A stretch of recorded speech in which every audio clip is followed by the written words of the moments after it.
What is up, guys? Welcome back to another episode of JoesTech. Today we're going to be taking a look at a new case from Corsair, which is the Spec Omega. I figured this would be the perfect opportunity to bust out the new Corsair T, so why don't we dive into it? This is the second time we've seen this sort of design from Corsair, the first being the spec-alpha, but the Spec Omega measures in at 495 millimeters front to back, 232 millimeters side to side, and it has a height of 516 millimeters. At the front and top of the case, you'll notice there's a pretty intense shape to this case. They have added a plastic and tempered glass front panel along with a full plastic shroud on the top that kind of gives this really cool angular design to the case. Of course, what case wouldn't be complete without a tempered glass side panel, which is exactly what we have with the Spec Omega, but instead of thumb screws like we typically see on cases, this glass panel does require an Allen wrench, which they do include to remove the panel.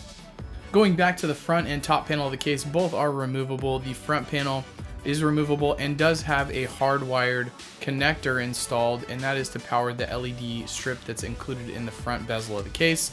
Now, not to be all over the place here, but that front LED strip is not RGB, it's a standard color, and that's dependent on which design you go with, which we'll get into in a second. But at least they did include a connector, which allows you to disconnect that front panel and take the front bezel off without having any issues. The top panel on the case is held in by two thumb screws, which are not captive, at the rear of the case, and that allows you to slide and remove that top panel. The reason for this would be for, of course, installing your case fans or radiator if that's something you're planning to do in your build. Behind that front shroud, you'll also notice support for up to 320 millimeter fans or dual 140 millimeter fans.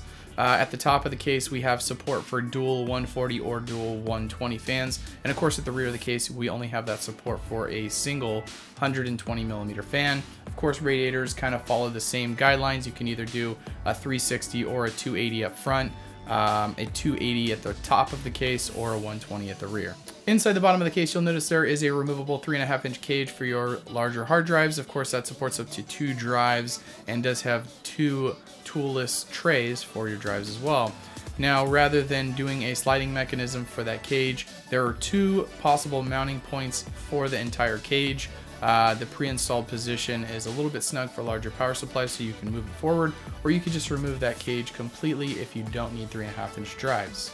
This case is considered a mid-tower and does support ATX motherboards as well as micro ATX and mini ITX boards.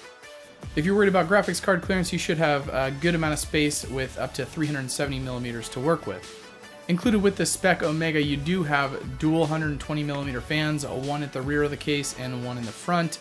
I opted to go ahead and swap those out for this video, so you guys might notice the RGB fans that I put in, the HD 120s, as well as the LL 140s at the front of the case, but obviously those are not going to be included when you guys are shopping the case. Under the power supply is the case's only dust filter, which is removable by sliding it out the rear of the case. At the rear of the case, you have room for triple 2.5-inch SSDs. Of course, this entire enclosure is removable if you guys aren't planning to put SSDs back there, but it is nice that they've added another toolless solution, which basically kind of allows you to force your SSD down into a slot, and then there's a little catch on the top if you wanted to remove that SSD. Obviously, this is kind of a generic fit, so with a thinner SSD, it might kind of wiggle in there.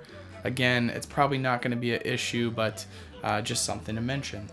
I am not the best with cable management, but I was able to easily fit all of my cables in the back of the case without removing the 2.5-inch SSD trays. I was using 4 SATA connectors behind the motherboard tray as well, which, as most of you guys who may have used those SATA connectors in the back of the case before, you know that they kind of take up a lot of room and they do kind of cause some issues when you're trying to close things up. I didn't run into any of that, which was very nice. As with most PC cases, the Spec Omega does have dual USB 3.0 connectors at the front of the case, as well as your HD audio and power and reset buttons. Of course, I'll leave links to everything in the description below, but the version of the Spec Omega that we're looking at today is the black and white version, obviously, which has an integrated white LED non-RGB at the front of the case.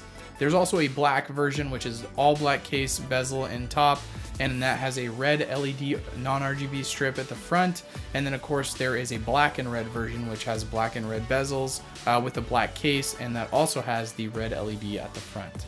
So like I do with most of these cases, I did a build in the case, as you can kind of see from the B-roll, and I didn't have any issues putting the PC together. I didn't have any issues taking the bezels or anything apart. I obviously was able to tear it down to bare metal chassis, which was really nice to report. I did also want to mention the white texture on the case. I don't know if anybody's curious, but if you remember, I did a review on the Air 540 a long time ago, or I did a build in that, and I did notice that the white plastic kind of scratches pretty easily, so I was pretty happy to see that on the Spec Omega I didn't have any issues with that case material.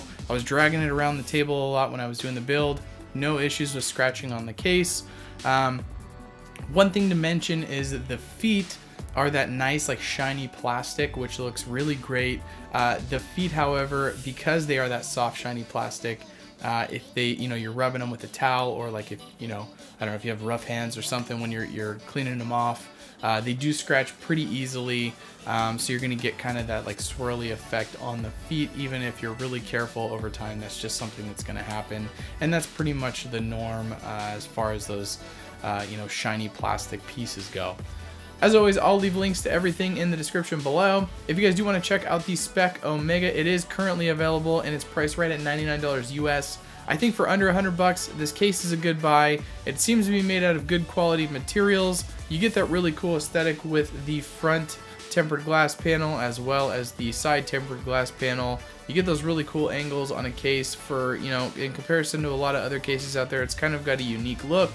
If for some reason you guys have any questions, feedback, concerns, I'm always happy to hear that stuff. Feel free to leave that stuff in the comments section below. If you guys enjoyed the video, don't forget to leave me a thumbs up on the way out, or a thumbs down if you hated the video. If you want to see more tech videos like this in the future, feel free to hit that subscribe button. And of course, until next time guys, this has been JoesTech. I'll see you in the next video.